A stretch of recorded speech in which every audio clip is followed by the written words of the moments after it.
Los milagros de Dios no se explican, se aceptan. ¿Cuándo fue la última vez que experimentaste un milagro de Dios en tu vida? Creo que hoy por hoy el cristianismo ha pretendido creer que por tener una costumbre religiosa, tal vez es vivir por y en la fe. Pero yo creo que no. La fe necesita, como lo registra Hebreos capítulo 12, conquistar, necesita tal vez en muchos momentos ser librados, ser sanados, ser respondidos, ser y experimentar el poder de Dios en nuestras vidas. Y así, tal vez por poner de un ejemplo, si en nuestros antepasados ellos necesitaron conquistar territorios, hoy necesitamos conquistar corazones, y no por la fuerza, sino por el poder del Espíritu Santo, para poder derribar no murallas, sino el orgullo, los prejuicios, las dudas. Y para esto se necesita la fe.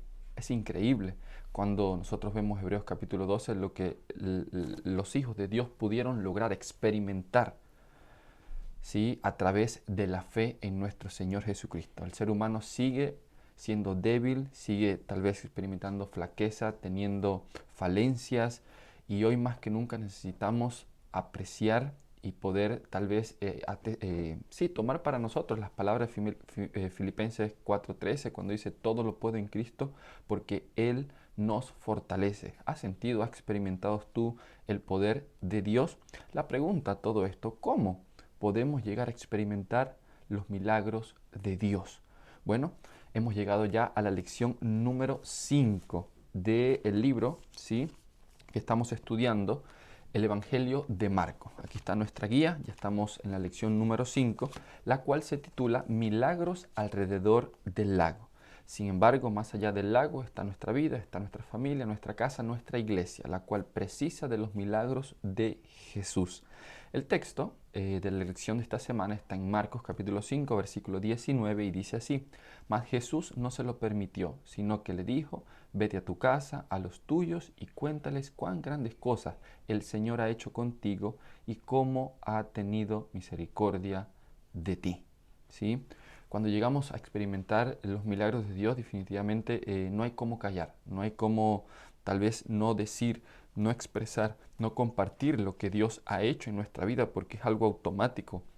Que cuando Dios toca a una persona, cuando Dios sana, cuando Dios realmente se manifiesta poderosamente en la vida de sus hijos, de las personas, estas personas empiezan a poder contar lo que Dios ha hecho. Y las personas que han experimentado los milagros de Dios saben que es así. Es imposible callar lo que Dios ha hecho en nuestra vida, si es que así lo hemos experimentado. Por otro lado, la lección de esta semana trae una gran enseñanza, porque es esas situaciones injustas de la vida, ¿no? Cuando tal vez esperamos que Dios actúe, que Dios se manifieste, que Dios haga, que Dios pueda actuar, ¿no?, en estas situaciones adversas, complicadas, pero que no lo hace, ¿sí? Y ahí es que, ¿qué pensar frente a ello, ¿no?, en estas diversas situaciones? Muchas veces somos chasqueados con Dios. Definitivamente es así, porque tal vez no hizo lo que yo quiero, lo que esperaba, lo que anhelaba, o por lo que por mucho tiempo he orado también para ello. Yo creo que necesitamos aprender también cómo poder lidiar con este tipo de situaciones. Cómo poder pensar, qué hacer frente a estas situaciones, cuando la justicia hace víctima a la humanidad y tal vez Dios no actúa frente a ella. Bueno, acompáñame al estudio de esta semana, la cual está basada en el último relato del capítulo 4 de Marcos, ¿sí?, hasta el último relato, el penúltimo relato del capítulo 6 del libro de Marcos, el cual estamos estudiando durante toda esta semana. Y bueno, en estos dos puntos he dividido y resumido para poder comentar un poco acerca de la lección. Por un lado, ¿sí?, los milagros de Jesús, y por otro lado, este asunto de las situaciones injustas y esa, ¿sí?, de esperar o de no ver que Dios actúe o se manifieste en ella. Vamos a la primera parte, que son los milagros de Dios. Esta semana, o el libro desde el capítulo 4, el último relato, hasta aproximadamente el capítulo 5, ¿sí?, nosotros vamos a encontrar 4 milagros. vamos a encontrar 4 historias donde el poder de Dios se manifestó. La primera historia está registrada ahí en Marcos capítulo 35, capítulo 4, desde el versículo 35 al 41. Y son los discípulos de Jesús, juntamente con otro grupo de personas que estaban también en las barcas, las cuales fueron víctimas de un desastre natural, ¿sí? El versículo 38 dice que cuando ya estaba en... Sí, cuando ya ellos vieron que finalmente sus vidas iban a perder sus vidas, en el versículo 38 dice, ¿no ves que perecemos? Refiriéndose a quién, a Jesús. Le estaban suplicando ya que, o si él no se había dado cuenta que Jesús, que ellos estaban pasando por esta dificultad, entonces es ahí cuando surgió el milagro. La segunda historia está registrada en el libro de Marcos, capítulo 5, desde el 1 hasta el 20. Y ahí vamos a encontrar 2 hombres presos de los poderes demoníacos, ¿sí? Depravados, degradados, tanto así que el relato cuenta que ellos vivían en el cementerio. Imagínate la condición, imagínate la vida de este par de hombres que estaban ahí presos de los poderes demoníacos. Pero sabemos una vez más que ellos fueron librados. La tercera historia, sí, es la hija de un dignatario, de un líder de iglesia, que con apenas 12 años cae enferma y no pasó mucho tiempo cuando la muerte cobró la vida de esta pequeña. Una niña empezando a vivir, objeto de uno de nuestros mayores enemigos, la muerte, ¿sí? Mas sabemos que la muerte no tiene la última palabra sobre la vida del ser humano. Y sabemos que esta niña fue resucitada por el poder de nuestro Dios. La cuarta historia está en Marcos capítulo 5, desde el versículo 25 al versículo 34, y esta se encuentra en el medio de la historia número 3 de la hija de Jairo. Y bueno, esta historia es de una mujer, ¿sí? Es de una mujer que venía padeciendo hace 12 años de una hemorragia, una enfermedad que cuenta el relato bíblico que ella había hecho todo lo que podía hacer humanamente, había ido a los médicos, había gastado todo lo que tenía y no había encontrado buenos resultados, no había podido curarse, no había encontrado una solución a su enfermedad. Si nosotros notamos las 4 historias, tienen una característica interesante, y es que las 4 historias son desesperanzadoras. ¿Sabes? Cuando tú ves, por ejemplo, que no hay ninguna chance humana en el desastre natural que está tratando de atentar contra la vida de los discípulos y de la gente que estaba también alrededor de la barca. No había ya momento alguno, ya ellos sabían, no ves que perecemos, esa frase, estaban ya por eh, morir, ¿sí? También nosotros vemos, por ejemplo, la segunda historia de estos hombres viviendo en el sepulcro, tal vez quién le daba alguna solución, tal vez quién podía ver en ello algo de esperanza o alguna oportunidad para que pudieran tal vez ser restaurados, volver a la normalidad, tal vez experimentar una nueva vida. Será, tal vez el relato muestra que era una historia también bastante triste, y ya yo creo que lo que le esperaba a estos hombres era la muerte. La tercera historia, de la misma manera, una niña enferma, en poco tiempo muerta, desesperanzadora, triste, ¿sí? En la cual nosotros podemos ver que es parte, ¿sí? Y que tiene esta misma característica de las otras historias. La última historia, lo mismo, ¿sí? Una mujer de 12 años había hecho todo lo que ella podía hacer y nada había logrado. Sin embargo, pasaron cosas maravillosas. ¿Por qué? Porque Jesús estaba en la barca. ¿Por qué? Porque Jesús se aproximó y se acercó, enfrentó los demonios que habían poseído a aquellos hombres. ¿Por qué en la tercera historia? Porque Jesús visitó, porque Jesús accedió y fue a la casa de este hombre, la cual su hija estaba enferma, y ella pudo ser resucitada. ¿Por qué? Porque Jesús también se acercó, permitió que esta mujer tocara su manto, y esta mujer fue sana. Sin lugar a duda, el poder de Dios, los milagros de Dios se ven aquí registrados y son los milagros que también Dios está dispuesto a hacer en nuestras vidas. De la primera historia, ¿qué podemos aprender en relación para poder nosotros experimentar, ¿sí? O llegar a experimentar los milagros de Dios en nuestra vida? En primer lugar, nosotros tenemos que rescatar algo de la primera historia y esto nos va a ayudar a nosotros a poder experimentar los milagros de Dios. Y necesitamos sí o sí depender de Él. Necesitamos dependencia. La única forma, bueno, no la única, hay varias maneras y ya lo vamos a ver, algunos asuntos que nosotros podemos ver o que permitieron a sus hijos, a los seres humanos experimentar los milagros de Dios, en este caso, o la primera historia nos dice que fue una dependencia de Dios.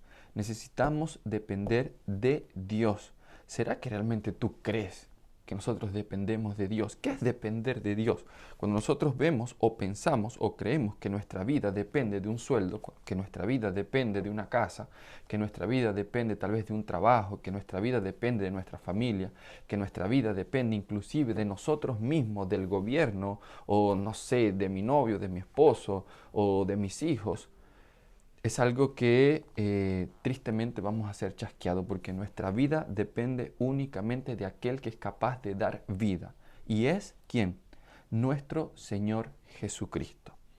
Cuando nosotros tratamos de aplicar esta historia, nosotros vamos a ver y nos vamos a dar cuenta precisamente que nuestra vida va a ser tentada y atentada en diversas situaciones, en diversas circunstancias. Y ahí donde nosotros, o es ahí donde se queda de manifiesto realmente de quién nosotros dependemos.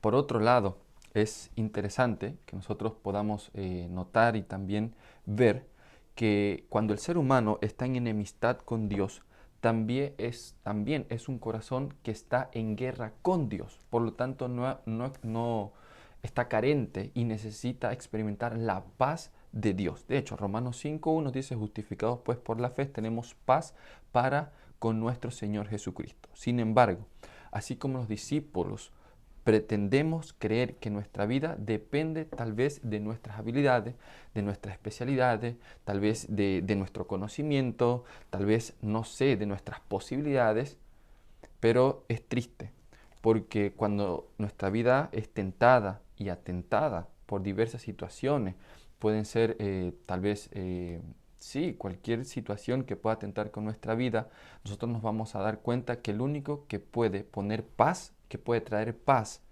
a esas tentaciones y todo aquello que atienta a nuestra vida es realmente Jesús, es realmente nuestro Dios. Los discípulos trataron, lucharon, pero ¿qué pasó? Estaban difícilmente siendo o perdiendo su vida. Sentía que la vida se le iba y fue ahí cuando rogaron hasta el último momento, Señor, sálvanos. A lo contrario de Jesús. Jesús estaba, él dice el versículo 38, estaba en la popa durmiendo sobre un cabezal y le despertaron y le dijeron, Maestro, ¿no tienes cuidado que perecemos? Noten eso, ¿no? Jesús, en medio de la tempestad, estaba ¿qué? Tranquilo y durmiendo. ¿Por qué? Porque en Jesús hay una muestra de, de cómo nosotros debemos de depender de Dios. El último que tiene la palabra sobre nuestra vida es nuestro Dios. No es una tormenta, no es una enfermedad, no es un problema, no es una adversidad. Dios es el único que tiene la última palabra en nuestra vida. ¿Te acuerdas de Job? Lo perdió todo, perdió hasta la salud, pero su vida fue resguardada porque Dios estaba ahí detrás de todo ello. Dios es el autor de nuestra vida, por lo tanto nuestra vida debe depender total y absolutamente de Él. Y es ahí cuando nosotros vamos a lograr experimentar el poder de Dios en nuestra vida. De la segunda historia, ¿qué podemos aprender también para poder lograr experimentar los milagros de Dios? Déjame decirte que hay algo interesante que se ve en la historia, y es que más que la súplica de estos dos hombres, es la misericordia de Dios hacia los hombres, la cual le permiten a estos hombres experimentar el poder de Dios. Y es que a veces no se trata de nosotros, se trata de Dios. Mira lo que dice el versículo 59 del capítulo 5, dice, Mas Jesús no se lo permitió, sino que le dijo, vete a tu casa, a los tuyos, y cuéntales cuán grandes cosas el Señor ha hecho contigo, y nota esto, y cómo ha tenido misericordia de ti, sin lugar a duda. Si Jesús no hubiese sido movido a misericordia, la historia de este hombre no fuera otra que esperar la muerte. Realmente el ser humano no merece nada. Nosotros a veces pretendemos, sí, tal vez, no sé, como que tener méritos o hacer alguna cosa para tal vez que Dios haga algo en nuestra vida, para que actúe poderosamente en nuestra existencia, en nuestra familia, en nuestra iglesia, en nuestro hogar, en nuestra propia vida. Pero déjame decirte que así como estos hombres que estaban endemoniados, si no fuera por la misericordia de Dios, por la gracia de Dios, por la voluntad de Dios, por el querer de Dios, estos hombres no hubiesen sido librados. Y si hay algo que nos permite experimentar el poder de Dios en nuestra vida, es la voluntad divina, es el querer divino, es la gracia divina. ¿Sabes por qué? Porque estos hombres, de seguro que si se habían convertido en un, sí, en aquellos en el cual los demonios habían encontrado lugar y dominio total sobre la vida, fue porque ellos le permitieron que los demonios tomaran control de su vida. Satanás no tiene el poder, no tiene la posibilidad de poder tal vez usurpar una vida humana si es que el ser humano no se lo permite. Y eso es algo que nosotros debemos de poder entender. Romanos 9:15 dice, es un hecho que a Moisés le dice, y dice así, tendré misericordia de quien quiera tenerla y seré compasivo con quien quiera serlo. El derecho es de Dios de hacer milagros, no de nosotros recibirlo. Vuelvo a repetir esto. El derecho es de Dios de hacer milagros, no de nosotros recibirlos. No podemos pretender tener algún derecho para que Dios se manifieste o haga alguna cosa. Dios es el que tiene el derecho de manifestarse, de revelarse, de actuar poderosamente en nuestra vida. Y definitivamente lo hace, porque es un Dios compasivo, lleno de amor y con planes maravillosos para nuestra vida. Entonces, pasamos a la tercera historia, que podemos también, un tercer punto para poder lograr experimentar los milagros de Dios en nuestra vida. Bueno, si nosotros vemos este hombre, ¿sí? En este caso es algo interesante porque a veces nosotros pensamos que nuestro problema o la adversidad, la situación que estamos pasando es el centro del universo, o que, claro, Dios tiene que girar en torno a mi problema. Imagínate ese hombre que fue y le suplicó a Jesús, ven que mi hija está agonizando, que mi hija está muriendo. ¿Qué no pasó desde que él le suplicó a Jesús hasta que él llegó a la casa de Jairo para poder realizar el milagro? ¿Qué pasó? Bueno, pasaron muchas cosas, ¿sí? Nosotros cuando nos damos cuenta, ustedes van a ver que en medio de eso Jesús, bueno, despidió a la multitud donde le estaba enseñando, y en medio de su ida a la casa de Jairo, una mujer con el flujo de sangre, que es la cuarta historia que vamos a ver, pero él tuvo que pararse, él tuvo que detenerse.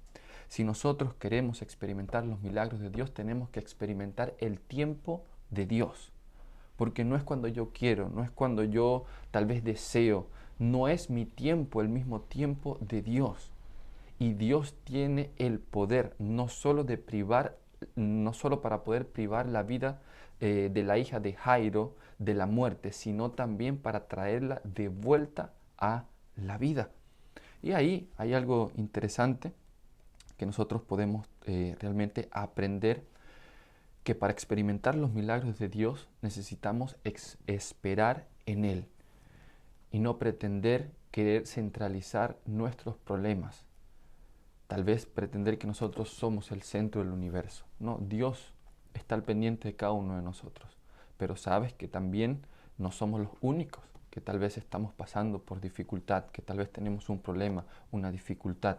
Dios también desea y espera que nosotros tengamos paciencia, tranquilidad, confianza y descanso en el poder de Él. Y vuelvo a repetir, no solo para privar a la hija de Jairo de la muerte, sino que a pesar de que la muerte tocó la vida de Jairo, traerla de vuelta a la vida. Dios tiene el poder para hacerlo. Así que esto me hace recordar mucho lo que dice ¿cómo se llama?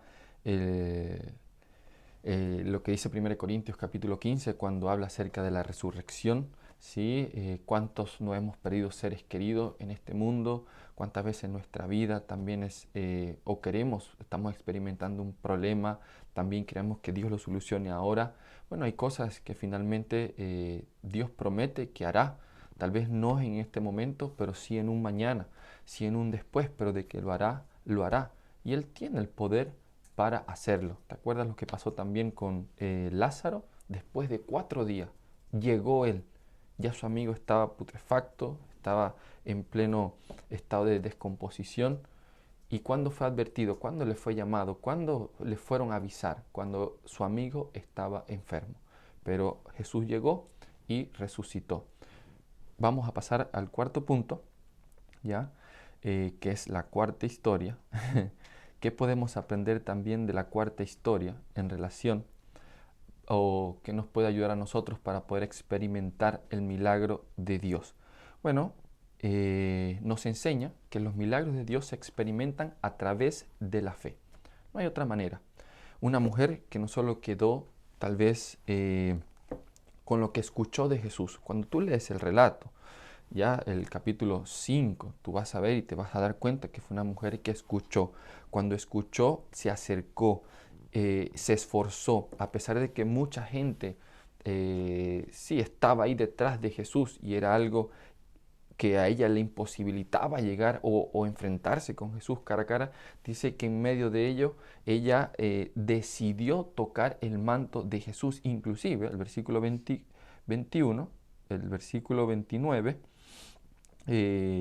no, el versículo 28, ella decía: si tan solo tocare su manto, seré sana. Mírala, el esfuerzo que estaba haciendo esta mujer, cómo ella también luchaba con ella misma, tal vez con su debilidad, tal vez con su falta de fuerza, tal vez con toda esta gente que estaba rodeando a Jesús, pero ella se dispuso a tocar el manto de Jesús. Y el versículo 29 dice: al instante cesó su hemorragia y se dio cuenta de que su cuerpo había quedado libre de esa aflicción. Todo esto se resumió en las palabras de Jesús cuando se dirigió a ella: hija, tu fe te ha sanado, vete en paz y queda sana de tu aflicción. Hay un párrafo acerca de este acontecimiento que lo dice mejor, porque vuelvo a repetir, este cuarto aspecto que nos puede ayudar a nosotros a experimentar los milagros de Dios, el poder de Dios en nuestra vida, es la fe. Y esta mujer es una muestra de ello. Dice este párrafo: una fe nominal en Cristo, que le acepta simplemente como Salvador del mundo, no puede traer sanidad al alma. La fe salvadora no es un mero asentimiento intelectual a la verdad. El que aguarda hasta tener un conocimiento completo, hasta de querer ejercer fe, no puede recibir bendición de Dios. No es suficientemente creer acerca de Cristo, debemos creer en Cristo. La única fe que nos beneficiará es la que lo acepta a Él como Salvador personal, que nos pone en posesión de sus méritos. Muchos estiman que la fe es una opinión. La fe salvadora es una transacción por la cual los que reciben a Cristo se unen con Dios mediante un pacto. La fe genuina es vida. Una fe viva significa un aumento de vigor, una confianza implícita por la cual el alma llega a ser una potencia vencedora. Que de hecho necesitamos serlo, una potencia, un alma, sí, potencialmente vencedora. Y esto es simplemente a través de la fe, de ese creer, esa convicción en las promesas, en la palabra de Dios, en esa disposición, en ese esfuerzo para poder experimentar el poder de Dios. Y esa es la fe que nosotros necesitamos.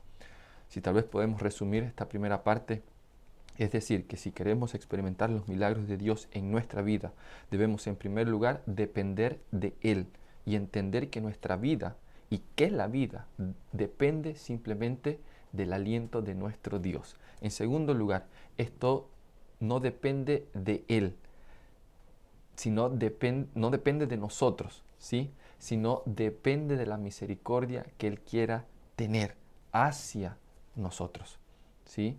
Recuerda que Dios tiene voluntad, Dios tiene querer, Dios es un Dios lleno de gracia y su gracia, ¿sí? Su deseo de vernos felices, de vernos contentos, es aquel que mueve y permite que Dios se manifieste en gran poder y gran gloria en la vida de los seres humanos. Imagínate Eva cuando pecó, cuando desobedeció juntamente con su esposo.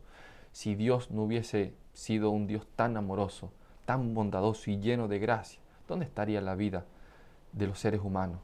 Y así, nosotros no merecemos nada. Todo lo que hoy Dios nos permite vivir, o en este caso, realmente poder vivir, ha sido por gracia divina, por voluntad divina, por un querer divino, no porque nosotros lo merezcamos. En tercer lugar, debemos esperar el tiempo de Dios. Y en cuarto lugar, debemos ejercer la fe, esa fe que obra, esa fe que conquista, esa fe que avanza y vence este mundo. La segunda parte, en la cual tal vez pudiéramos comentar, es acerca de las injusticias que tal vez este pueblo estaba experimentando. Y podemos decirlo, sí, injusticias políticas, porque este pueblo estaba bajo el gobierno, el imperio romano, ¿está bien? Entonces, pero en medio de esas injusticias políticas, gubernamentales, ellos también fueron chasqueados por la indiferencia, sí, vamos a ponerlo entre comillas, porque creo que no es indiferencia, pero por una indiferencia divina. Entonces, la lección también nos llevaba a la reflexión a ello. Y nosotros vamos a encontrar 5 relatos, desde el capítulo 6, ¿sí? Todo el capítulo 6, un poquito antes del capítulo 6, el último relato del capítulo 5, y terminando con el capítulo 6, nosotros vamos a encontrar 5 relatos que dan evidencia a estas injusticias que se estaban experimentando, pero también tal vez a la evidencia, de igual modo, a lo que ellos pensaban, como que Dios fuera alguien indiferente. Y muchos de ellos fueron chasqueados, muchos de ellos tal vez la imagen o lo que ellos pensaban de Dios no fue así, no fue cierto. Es algo que nosotros debemos de poder aprender, ¿sí? La primera de este relato es cuando Jesús es rechazado, imagínate esto, por sus propios parientes, por su propio pueblo, por su propia ciudad, ¿sí? Cuando Él fue a visitarlo. Él fue rechazado. Y dice el relato ahí en Marcos 6, del versículo 1 hasta el 6, que Jesús no pudo hacer muchos milagros en esa ciudad. ¿Por qué? Porque no creían en Él. No creían en Él. Nosotros hemos visto en las lecciones pasadas que Jesús inclusive fue buscado por sus familias porque decían que se estaba volviendo loco, que estaba fuera de sí. Imagínate, ¿no? Que tu misma gente, tu misma familia no crea, ¿no? Ahora ya vamos a ver el por qué, porque esto es una evidencia de lo que ellos pensaban y creían o tal vez expectaban de Jesús. El segundo relato está en el libro de Marcos 6, desde el versículo 6 hasta el versículo 13, y ahí Jesús envía a sus discípulos a conquistar, ¿sí? No ciudades, sino corazones, a predicar el Evangelio, pero los envía sin ninguna provisión o en tal caso recurso material. Y así ellos fueron a lo que Jesús, su maestro, les había indicado. El tercer relato está en Marcos, el capítulo 6, desde el 14 al 28, fue otro relato que también vimos. Nosotros vamos a encontrar el relato de Juan, aquel varón justo y bueno, ¿sí? Terminando en una prisión. No solamente terminando en una prisión, sino siendo víctima de un capricho de una mujer, ¿sí? El cual fue objeto, este capricho, de la cabeza de Juan el Bautista. Vuelvo a repetir, un hombre justo y bueno. Mira qué tal acontecimiento. En cuarto aspecto, nosotros tenemos Marcos capítulo 6, versículo 30 al 45, y nosotros vamos a ver ahí nuevamente a Jesús, que logró reunir 5.000 personas, las logró enseñar, pero también las logró alimentar con apenas 5 panes y 2 peces, ¿sí? Y ahí donde en medio de todo eso, cuando terminó esa jornada, Jesús despide a la multitud y también despide a sus discípulos que se vayan. Esto es tan impresionante que cuando nosotros pasamos al quinto relato, que es el penúltimo del capítulo 6, que es cuando Jesús camina sobre el mar, Jesús, esta es como la cerecita del pastel, porque Él camina sobre el mar en medio de la tempestad. Y cuando pisa el barco, ¿sí? Cuando pisa la barca, la tempestad se calma. Y ellos se maravillaron, se turbaron, pero también su turbación, o si la condición o lo que ellos experimentaron, era porque precisamente, yo quiero leerlo, mira lo que dice el versículo. Dice, subió entonces a la barca con ellos y el viento se calmó. Y el versículo 52 dice, estaban sumamente asombrados porque tenían endurecido el corazón y no habían comprendido lo de los panes. ¿Sí? Imagínate eso, varios relatos. ¿Por qué estos relatos son evidencia de lo que ellos como pueblo están experimentando y del chasco que están viviendo en tal vez no ver a Jesús actuando como ellos están esperando que actúe? Sin lugar a duda, que un pueblo, este pueblo estaba siendo oprimido y esto es realmente algo injusto, porque yo creo que a ningún ser humano se le ha dado la potestad, ni tiene la potestad de oprimir, de perseguir a algún otro ser humano con intereses propios, con intereses económicos, con intereses personales, con intereses o con fines políticos. Ningún ser humano tiene esa potestad. Y el pueblo judío, el pueblo de Dios, estaba bajo la esclavitud del imperio romano. Sin embargo, es interesante porque Jesús cuando vino, que era el Hijo de Dios, el prometido, Él no actúa en liberación de su pueblo de este yugo romano. Y ahí es cuando viene el gran chasco, ¿no? Y es cuando vienen todas las reacciones hacia Jesús. ¿Por qué? Porque imagínate, ¿no? A Jesús, alguien que pueda alimentar y tiene la capacidad de alimentar un pueblo, a un Jesús que tiene la capacidad de curar, a un Jesús que tiene la capacidad de poder dominar los poderes del mal, a un Jesús que tiene la capacidad, el poder para poder restaurar y restablecer la vida de las personas, resucitar a los muertos. ¿Cómo no va a poder tal vez librarnos de este yugo, ¿sí? De este yugo del pueblo romano? Pareciera algo como que, wow, Señor, frustrante, ¿no? Algo también como que, no, Dios definitivamente sí, debe tener mucho poder, pero no debe ser tan bueno, ¿no? Así. O, bueno, por otro lado, sí, es tan bueno, pero como que entonces no tiene tanto poder así. ¿Por qué? Porque Jesús fue rechazado cuando fue a su pueblo. ¿Y por qué lo rechazaron? ¿Por qué? Porque precisamente Jesús no hacía lo que ellos esperaban que Él hiciera. Eran incrédulos. ¿Con quién era Jesús y con lo que Él hacía? Con lo que Él hacía, la manera como Él había venido, sin poder, sin riquezas, sin recursos. Y esto es una gran enseñanza para los discípulos, quienes fueron enviados. Imagínate, de parte de su maestro como discípulos, pero los envió sin ningún recurso. Simplemente les dijo, vayan y en el poder del Espíritu Santo conquisten corazones, ¿sí? Imagínense todo eso.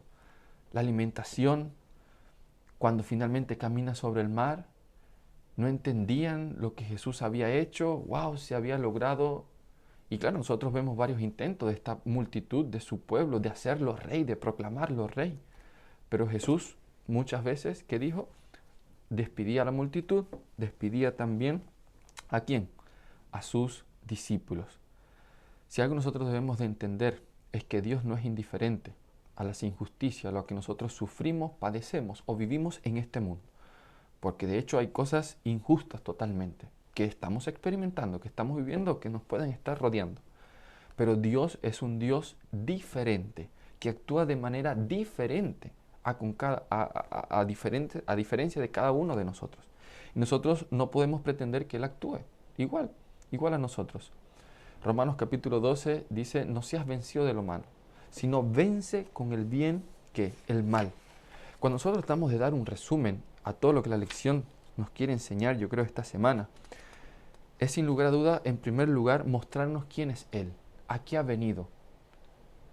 Dios o Jesús sabe cuál es el problema realmente del ser humano, que no es meramente un asunto político, un asunto económico, un asunto social, un asunto de recursos, no sé, o de alimentos en este mundo, en esta tierra. Él sabe que hay un trasfondo, hay una raíz y es el mal que ha entrado en este planeta Tierra. Y por eso Él ha venido, para ponerle punto, fin al mal, al enemigo de Él, que es el que causa y ha generado toda esta enemistad, todos estos problemas, todas estas carencias, todos estos desastres, todas estas enfermedades. Jesús es el Cordero de Dios que quita el pecado del mundo. Y Él vino para dar vida y vida en abundancia. Dios es un Dios diferente. Dios trabaja en los corazones de los seres humanos y no trabaja por la fuerza, trabaja por el poder del Espíritu Santo, obrando en la voluntad, en el querer, en los pensamientos de los seres humanos. Porque Él sabe que este mundo tiene punto final. Él le ha puesto punto final a este mundo. Si tú lees el libro de Apocalipsis te vas a dar cuenta, ¿sí?, que se promete un cielo nuevo y una tierra nueva donde el mal, el sufrimiento. Pero antes de eso, el mundo tiene que conocer quién es Dios, la oportunidad que Él nos ha dado para poder nosotros finalmente vivir en ese mundo el cual nosotros esperamos. Dios quiere hacer milagros en nuestra vida y que reconozcamos que Él tiene el control de la historia de este mundo. Él quiere hacer milagros en nuestra vida, pero quiere que también nosotros creamos en Él, que le aceptemos, que dependamos de Él. Jesús cuando resucitó dijo, mira, toda potestad se me ha sido dada en el cielo como en la tierra. No sé qué imagen tienes de Dios, si hasta ahora estás chasqueado con Él, si hasta ahora tal vez has comprendido una imagen diferente de Él. Hoy Dios quiere hacer un milagro.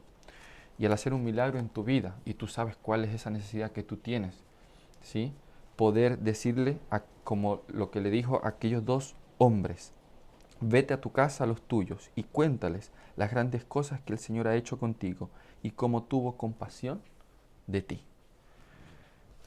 Que Dios te pueda bendecir y que puedas seguir conociendo a ese Dios maravilloso, a ese Dios grandioso y todopoderoso, que está trabajando en la mente y los corazones de los seres humanos para finalmente restaurar, erradicar el mal y restaurar el bien totalmente en este planeta Tierra, en un cielo nuevo y una tierra nueva. Que Dios te bendiga, nos vemos en la lección número 6. Chau, chau.